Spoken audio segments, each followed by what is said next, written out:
Welcome to Emotion Well, EFR's podcast about all things related to emotional well-being. I'm Johanna Dunlevy, the EAP Operations Director for Employee and Family Resources, also known as EFR, and I'm the host of our podcast. As an FYI, EFR is located in Des Moines, Iowa, and we are Iowa's first employee assistance program and provide a variety of services you can learn more about at www.efr.org. Hello, I am here with Nilay Gokdag, and she is our host for this month's episode of Emotion Well. Welcome, Nilay. Thank you. I appreciate it. Thank you, Johanna. Yes, it's so good to have you here. We've met just briefly over Zoom in the last month or two through our mutual friend, Dick Hanisch. Dick is one of our trainers and leadership coaches here at Employee and Family Resources, and he introduced me to you, and I'm excited to have you on the podcast to share more about your story, both personally and professionally. And so just to get us started, do you want to introduce yourself to our listeners? Yeah, at first I would like to thank to Dick for introducing me to you. Yeah, I appreciate this. Yes. So how can I start? I'm 45 years old and married almost for 18 years. I have one daughter. She is in 8th grade. She is 14 years old. And we have one member for our family. He is the oldest one, my 15 years old cat. Okay. I love him so much. And he's the oldest in our member family. Yeah. And we moved here from Turkey 1 year ago we are living now in Woki, Iowa. And it's really a big change for me in my life. The second biggest change in my life. It's a big struggle, but this changes. I love struggles because I look struggles like they are growing me. Make my mind work so much. So I love struggles. Yeah. And I meet new people here, new food here, new weather. I was originally from Turkey, and in my city it was too hot generally. No snows like these days in Iowa. Yeah. But I love the weather here. I liked everything in Iowa. Yeah. Yeah. And what else? I studied chemical engineering basically in Turkey for 4 years in university. But I didn't do engineering because my father wanted me to work with him. So 17 years we worked with my sister to manage our family company. But when we moved here, my sister doesn't want to work without me. She said, let's close it down. We closed our company, my family business company, and I moved here. And at the same time, while doing my family business, I also studied coaching. That's how I became coach. What else? Yeah, this is for me right now. I am a professional health coach. We could talk for a long time just about your, journey from Turkey and working with your family business and then moving to the United States and how the coaching, and we'll talk more about the coaching aspect of it. But I am curious, and I believe you shared with me, but for our listeners, what kind of business did your family own and operate in Turkey? We produced refreshing tissues for one use. In Turkey, generally after meals in restaurants, they give you refreshing tissues to clean your hands. Our family business is producing that kind of products. We produce it, and at the same time we sell it. It's totally different from engineering, from coaching. It's totally different. Yeah. Yeah, absolutely. It was so stressful, but I enjoyed. Yeah. Yeah. Well, sometimes stress can be motivating and it can help us stay sharp and stay kind of on our A game, is what we say here, in America. But stress also, when it's not being addressed effectively, can be really bad for your health. And so I want to talk to you about your journey of health and well-being. I know a little bit about it from when we had our first conversation, but of course our listeners are hearing it for the first time. So share a little bit about how you came to find yourself in a place where you wanted to make some health changes, and what were those health changes that you wanted to make? Because I feel like that's an important part of your story as it relates to becoming a certified health coach. Yeah, that's right. And it's really meaningful for me to tell my story because when I tell, while I'm telling, I know if somebody listening, they can feel the hope because there's always hope in any situation, every situation. And I'm also getting uh, feeling that I'm healing more when I tell my story. It's 2017 and 18. Those days, those years, my daughter was in first grade, and my business, my family business, was really so much stressful, and I was always complaining those days. So stressful. I don't want to do this. Blah blah blah. And also I was doing my yoga teacher training. It was my schedule was so full of, and actually those days I couldn't realize what was my body try to tell me because I was feeling so much fatigue, and the pain is wandering all around my body. One day this shoulder, one day my belly, one day my back. I just assumed that, oh, it's okay. I'm doing too much things. I didn't listen to my body. I didn't pay attention to my body, actually. When our yoga teacher wanted us some blood tests, and when the results came, I realized that, oh, this is different. This is not the results that I am expecting.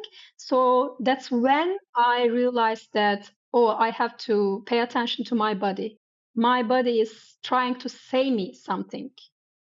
And I went to a doctor, and he said to me that you have Hashimoto's.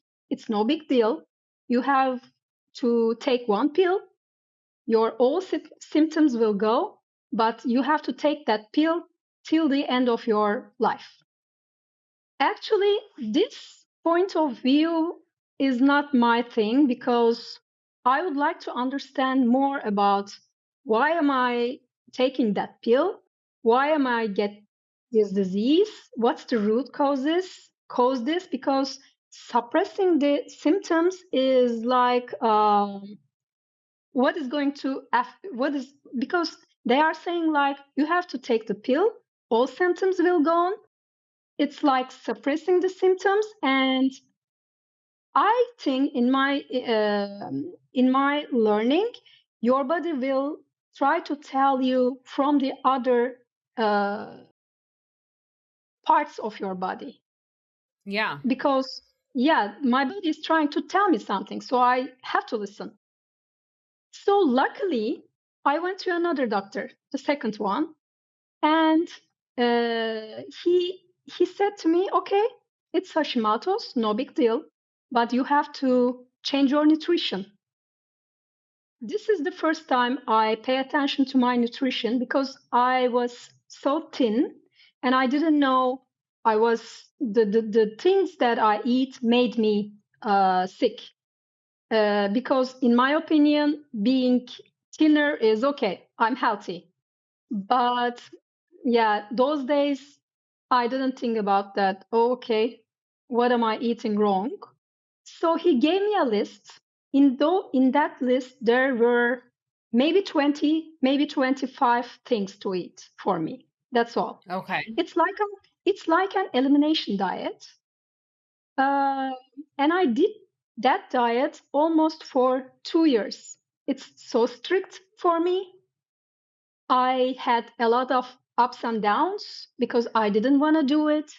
I didn't know how to do it. I get lost in the way through my healing journey. So it was really hard days for me, and I was alone.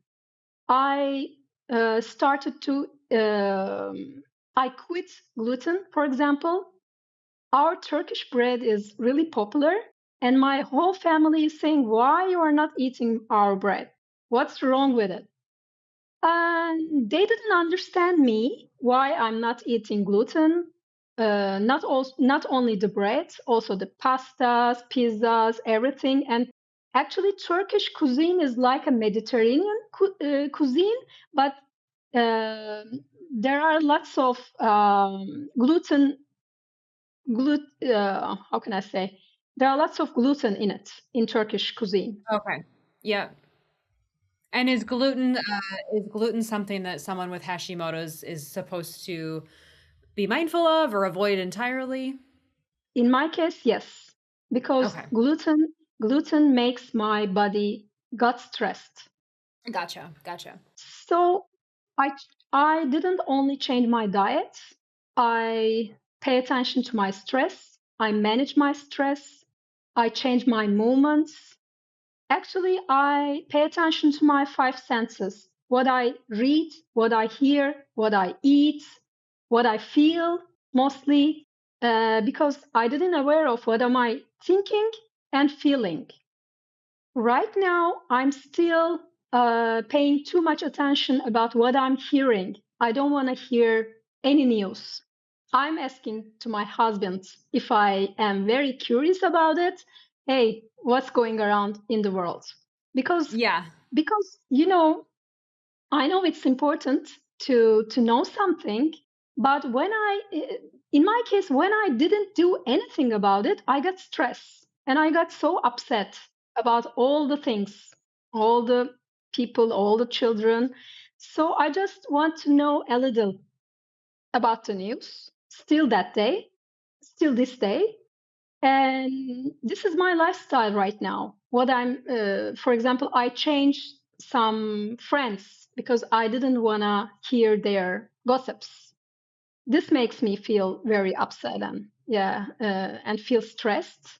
I want to come back to kind of what you're saying, but for our listeners who don't know what Hashimoto's is, it's an autoimmune disorder that affects the thyroid, and it typically causes hypothyroidism. And so, and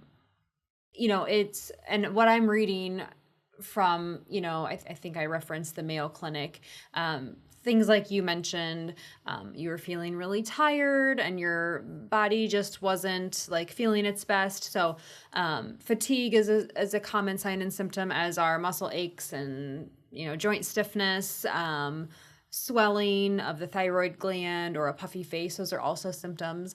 And then another thing that, you mentioned, you're 45 years old now, and then you were diagnosed with this 2017, 2018. It does affect women more often than men, and middle-aged women more often. And so I just think it's interesting. It is an autoimmune disease. And of course, there's different risk factors like your genetics, but there's also environmental triggers. And one of the things that comes up when you look up Hashimoto's is stress.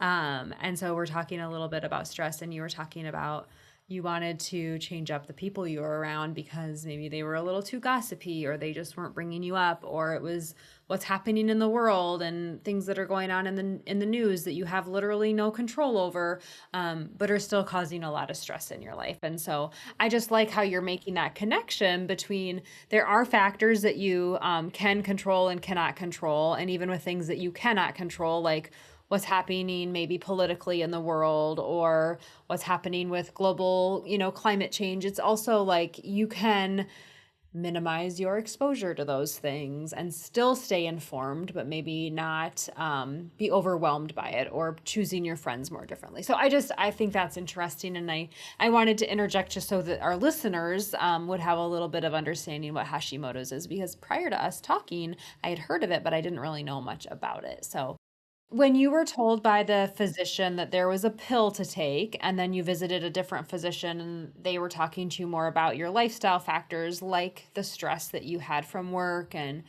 the people around you, and then also the nutrition and the foods you were eating, and they gave you that list of 25 foods and talked to you about gluten and avoiding the Turkish bread. When did you start following, like, did you ever take the pill, or did you go straight to what we would consider more of like the functional medicine side of things? No, I didn't take the pill. When I went to the second doctor, when I get out of his office, I started my diet. He gave me. I just go to the grocery store. I remember I bought whatever I found in the list, went to my house, sorry, and I opened my fridge, and I remember throwing up all the foods that made me ill, and I started that day in my diet. And actually, what am I saying? I said that I was alone. He just gave me the list, 25 list. He didn't mention me about the stress. He didn't mention me about sleep issues, gut issues. I just made my own research. That's why I struggled a lot and Yeah. go ups and downs a lot of times. So actually, that's why I became a health coach. Yeah. Yeah. And Hashimoto's is like, it's like thyroid glands is your battery, and your immune system's mind is confusing because of the stress. The stress can be caused from your environment, or the stress caused from the foods. Any stress makes your body confusing, so your body began to attack your thyroid glands. This is what is Hashimoto's, and it's like you said, it's autoimmune immune disease. And when my body drains my batteries, I feel fatigue all the time. Yeah. And I think that's really common with autoimmune disorders, whether it's Hashimoto's or celiacs or rheumatoid arthritis. I think fatigue is just one of the most prevalent, symptoms or issues that people living with autoimmune disorders experience. Because like you said, the body is fighting itself. It's attacking itself, and it's often takes kind of a multi-pronged approach to get everything in a good place. So this was 2017, 2018, and you moved to the United States, living in Waukee, Iowa now, back in 2025, it sounds like, about a year ago. In March 2025. Okay, so yeah, exactly a year. Happy anniversary. Thank you. So when did you start the process of becoming a health coach? Was that when you were still in Turkey, or did you start that last year when you came to live in the United States? During my health journey, like I said, I was so alone, so I need to learn more about this disease. And I found that time functional medicine. I would like to, those days, I was like my doctor, so I started to study functional medicine coaching academy in online. That was an online training for 1 year. I was in Turkey those days, and it's those were, you remember the COVID days. We were all Yes. inside the Yes. homes, so I have a lot of time for studying. So I studied functional medicine. Yeah, functional medicine coaching for 1 year online. And when I finished my certificate, I became the health coach in Okay. 2020.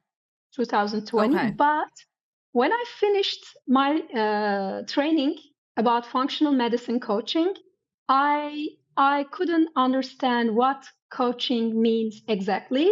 So I studied after in Adler School of Coaching. And after finishing Adler training, now I feel that okay, I'm now a health and wellness coach. I can say that professionally, health and wellness coach. And also when I moved here 1 year ago to US, I take the National Board Health and Wellness Coaching exam and passed that exam in November. So I'm also right now National Board Health and Wellness Coach. Yeah, congratulations. That's a huge accomplishment. And so something that you definitely should have a lot of pride around because, um, any kind of continuing education or learning opportunities that you embark on as an adult. I feel like, when you're younger, mentioned you went to university for chemical engineering or engineering, was it? Am I making up Yeah, the chemical part? Was it engineer? Okay. So it's like, I feel like when we're younger, we're more in that mentality of like, I'm going to go to school and I'm going to learn more things, or I'm going to learn something new. And then I feel like Once life happens and you have a husband and a cat and a daughter, and you've also got this health issue that you're living with on a daily basis, it takes a lot to say, I'm going to go back and I'm going to do this and I'm going to become a certified health coach. And so congratulations to you, because that's Thank you. huge. So you moved to the United States because of your husband's job. Is that correct? That's correct. Yeah, because of my Okay. husband's job. Yeah. Once you said it was one of the hardest things you've ever done, obviously moving away from your home country. Where are you from in Turkey, by the way? What is your hometown, or what city were you living in? Izmir. Okay, compare it to the size of the Des Moines, Iowa metro. Is this big? Is Des Moines big for you or small? In my city, we were like 5 million people. Oh, okay, so this is really small for you. Okay. Yeah, Yeah, I mean, and this is the most populous place in the state of Iowa. that's why I like here, actually. Sorry. So, I would think maybe there would just be less stress living with fewer people in your immediate area. So, talk a little bit about, you mentioned it was, a difficult transition to come to the United States. How did you maintain your health, knowing that it obviously change is stressful and we all experience change in life, some bigger than others, but moving, across the world is going to be certainly pretty stressful, and you're doing it with your, spouse and your child and your pet. How did you kind of make sure that everything was good for you and that you were healthy, and how did you take care of yourself during that transition? In coaching, we generally study a lot of times our values. My first value is my health, and my second value is learning. So when I combine these two, because in coaching, there is lifelong learning.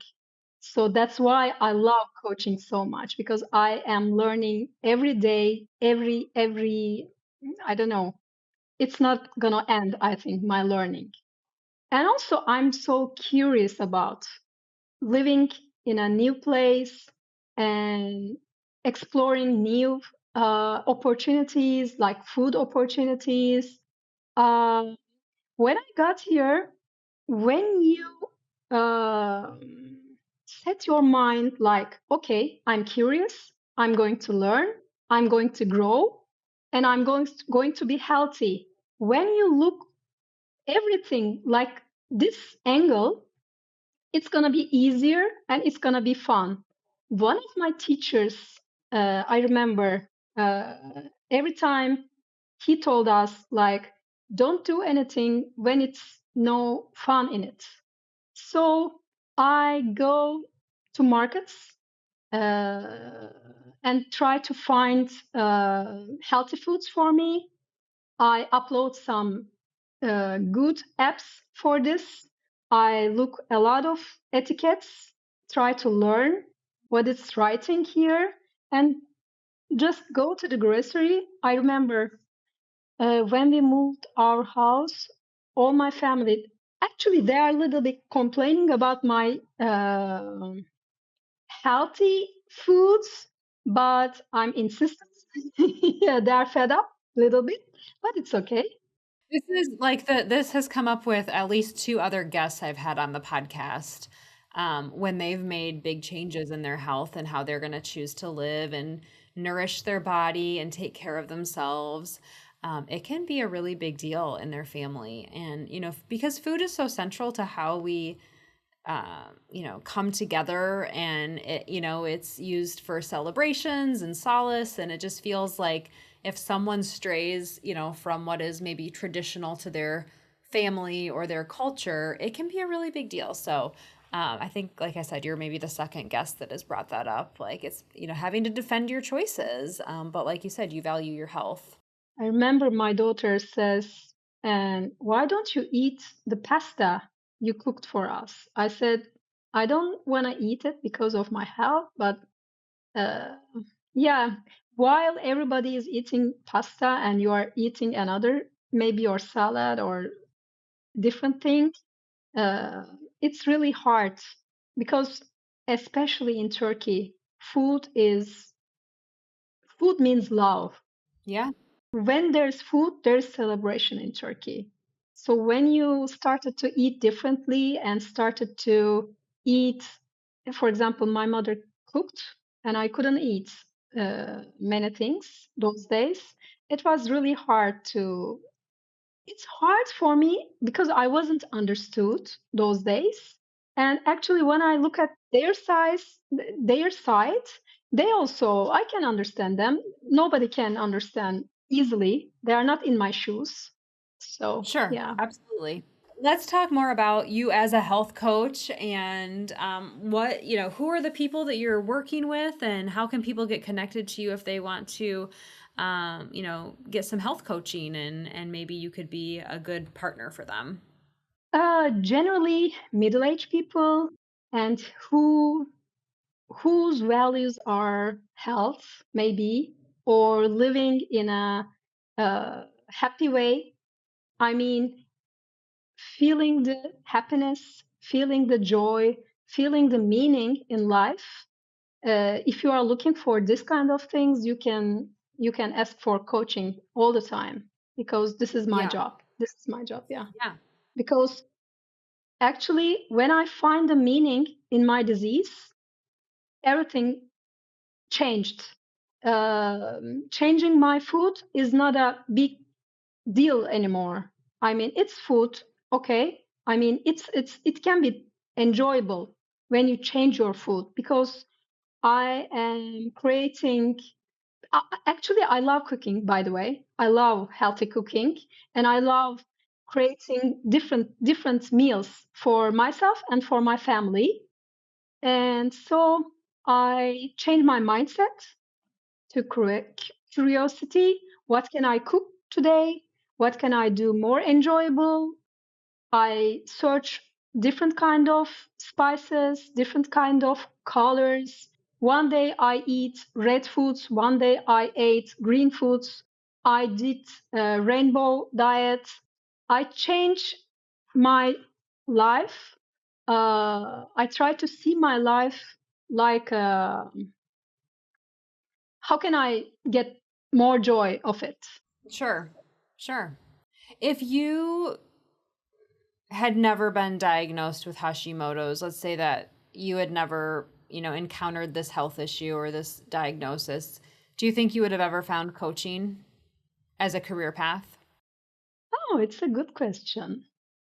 I'm not sure about it because I think that all the struggles and whatever we are living, it leads to your way. I mean, that disease, that's why I feel grateful to my disease right now because it makes me to find the coaching business. It makes Yeah. me, I learned a lot of things besides coaching, besides health. For example, before my disease, I didn't know what's so important about gratitude. But right now, when I wake up, okay, I have no pain. I feel grateful.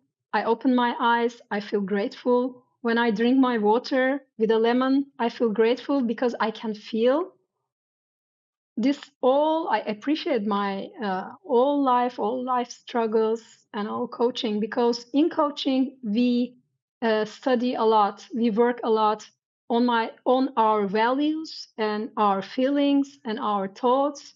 That makes everything easier.